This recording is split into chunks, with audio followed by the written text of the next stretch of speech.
everyone and welcome to Wings ISJKS. How are you all doing? I hope you all are doing good. My name is Yashodhara Singh Jamwal and welcome to my concept dose video. So today we are going to talk about a very important topic.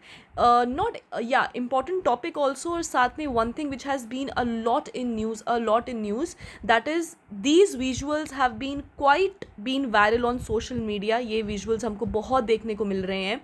Now this is basically Pakistan, which has been hit by one of the worst floods जो इस साल और जो पिछले decade में आए हैं, उसके वर्स्ट फ्लड्स जो है वो पाकिस्तान में देखने को मिले हैं. According to recent updates, almost 1000 people are going to die.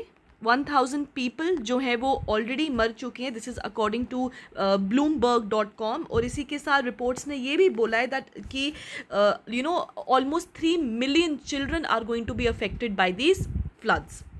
Now will go one by one on this.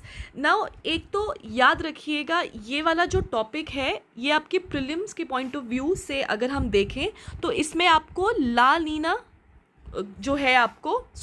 Neena को आपको याद रखना है. एक दिस कैन बी आस्क्ड. पहली चीज ला नीना के बारे में आपको याद रखना है फ्रॉम योर क्या कहते हैं, from your prelims point of view.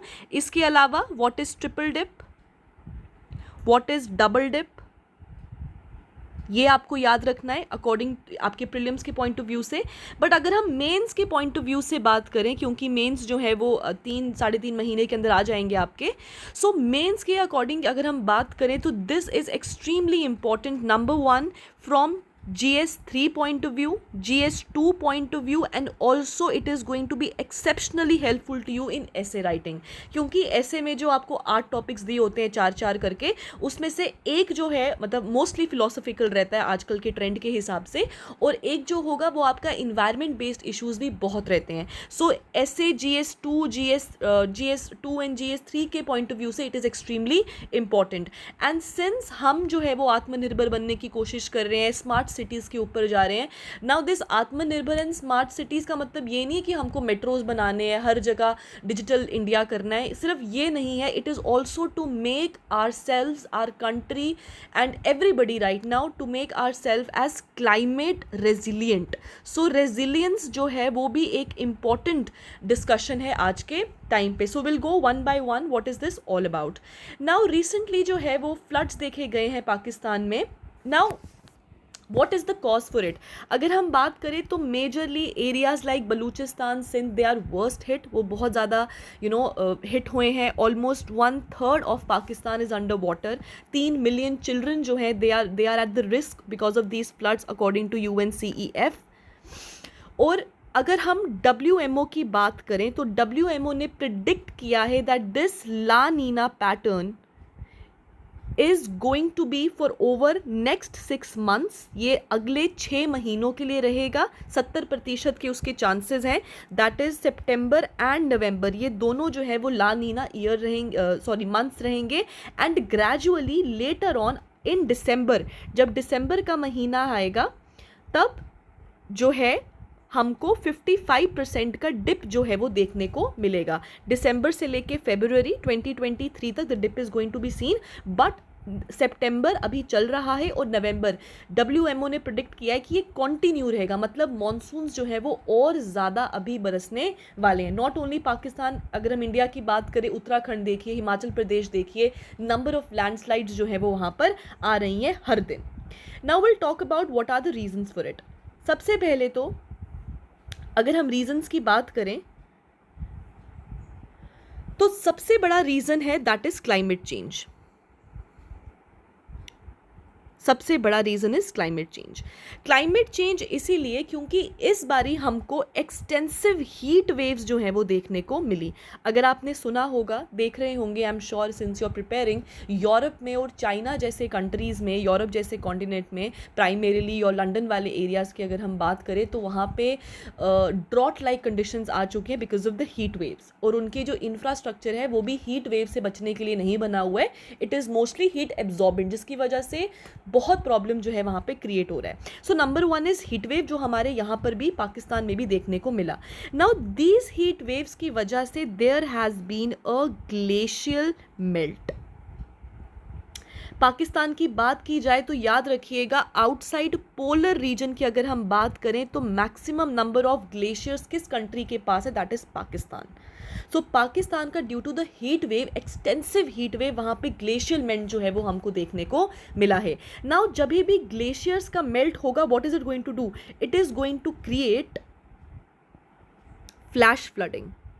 So what is it going to do? It is going to do flash flooding.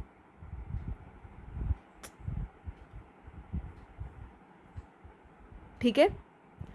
इसी के साथ ग्लेशियर लेक आउटबर्स्ट, जैसा हमको हमारे उत्तराखंड में भी देखने को मिला था लास्ट ईयर.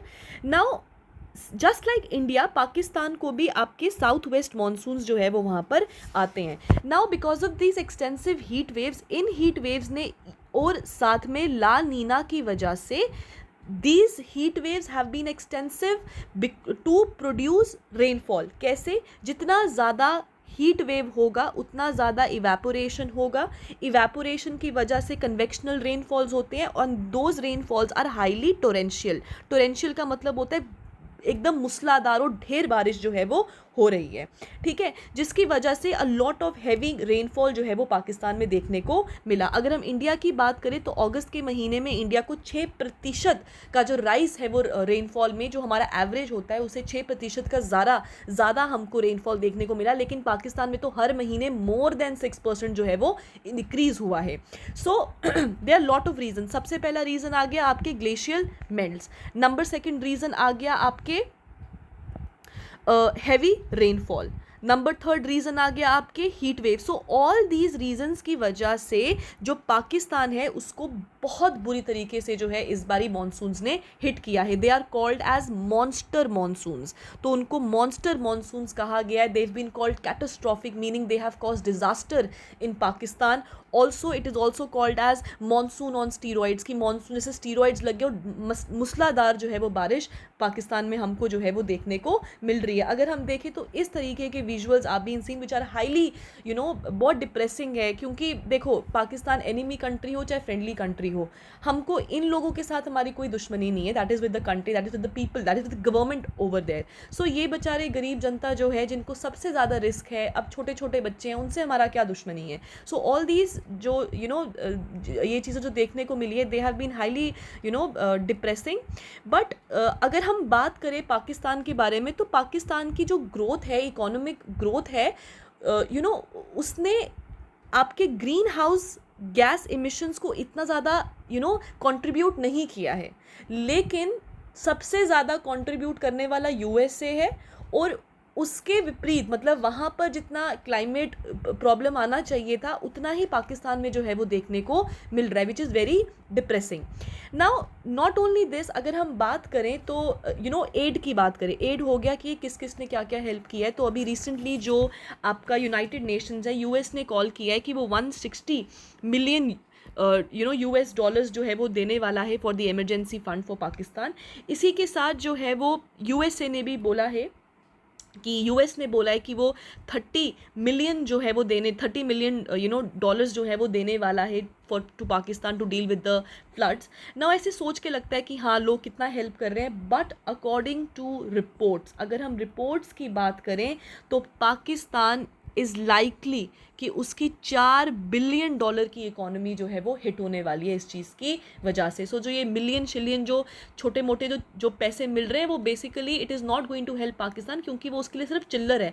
4 बिलियन तक का तो उसका नुकसान 1 बिलियन का तो हो चुका है. So it is likely to cause $4 billion तक का जो नुकसान है वो होने वाला है. मोर देन 1 बिलियन का ऑलरेडी हो चुका है. And this is world's deadliest flood since 2017 South Asian floods. तो याद रखिएगा, ये वर्ल्ड के डेडलीस्ट फ्लड्स हैं जो सिंस 2017 के बाद साउथ एशियन फ्लड्स में आए हैं. तो पाकिस्तान का ये जो है it is one of the deadliest. ठीक है, अगर हम बात करें तो 1000 से ज़्यादा लोग जो है वो मर गए हैं. All 1136 people have died. 3 million children are at the risk और 33 मिलियन जो है वो इससे अफेक्ट होने वाले हैं।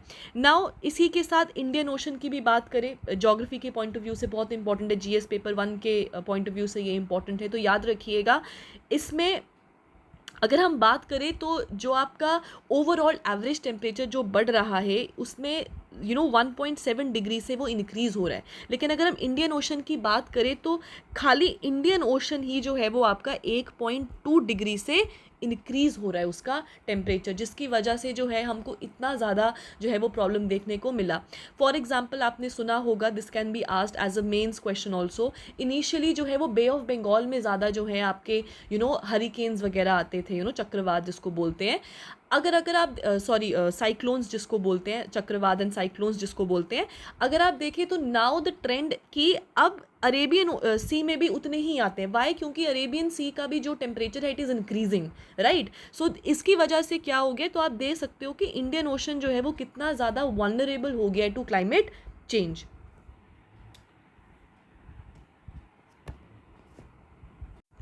अब नॉट ओनली दिस, अगर हम इसकी बात करें तो इसके रेपरकशंस क्या रहेंगे। देखो, $4 बिलियन किसी की इकोनॉमी जब हिट होती है ना, तो वो छोटे मोटी बात नहीं है, 4 बिलियन बहुत पैसा होता है।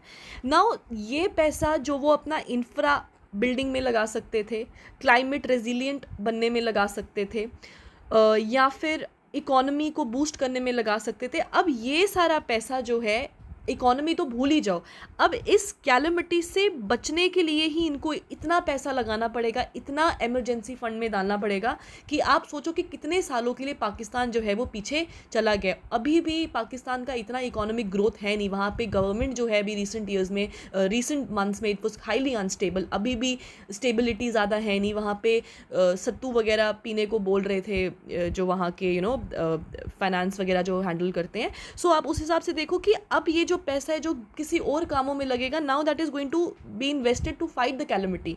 सो all these reasons are really going to impact. लेकिन इन चीज़ों से हम ये समझते हैं और हम ये सीखते हैं कि भैया हमको climate change has been done according to IPCC का। अगर हम रिपोर्ट देखें जो उसका 2nd एडिशन आया था अभी रिसेंटली, तो उसने बोला है कि भैया क्लाइमेट चेंज हो चुका है, the destruction has been done. तो you can not do anything, जो डिस्ट्रक्शन होना था वो हो चुका है, उसको ठीक करने का तो तुम भूल जाओ।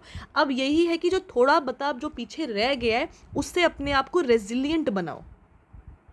सो अब आपको क्लाइमेट ठीक करने के बारे में नहीं सोचना है, अब आपको क्लाइमेट रेजिलिएंट बनना है। रेजिलिएंट हो गया कि अब जैसा माहौल है आपको उसी हिसाब से चलना है और उसी में अपने आप को डालना है। So these are certain things जिसकी वजह से a lot of countries are going to learn, and India also in the recent year is going to learn from this कि भैया हमको भी इन चीज़ों के लिए जो है हमको तैयार रहना है। और जिस तरीके के इस बारी लैंडस्लाइड्स आए हैं, आपके कश्मीर देख लो, आपका रामबन वगैरह वाले एरियाज़ देख लो, आपका समरोली का अगर आप देखेंगे तो पूरा का पूरा पहाड़ी नीचे आ गया था, हिमाचल प्रदेश देख लो, आपका उत्तराखंड देख लो। सो ये हमको एक बहुत बड़ा सब कंट्रीज़ को एंड स्पेशली इंडिया को इस चीज़ से सीखना चाहिए।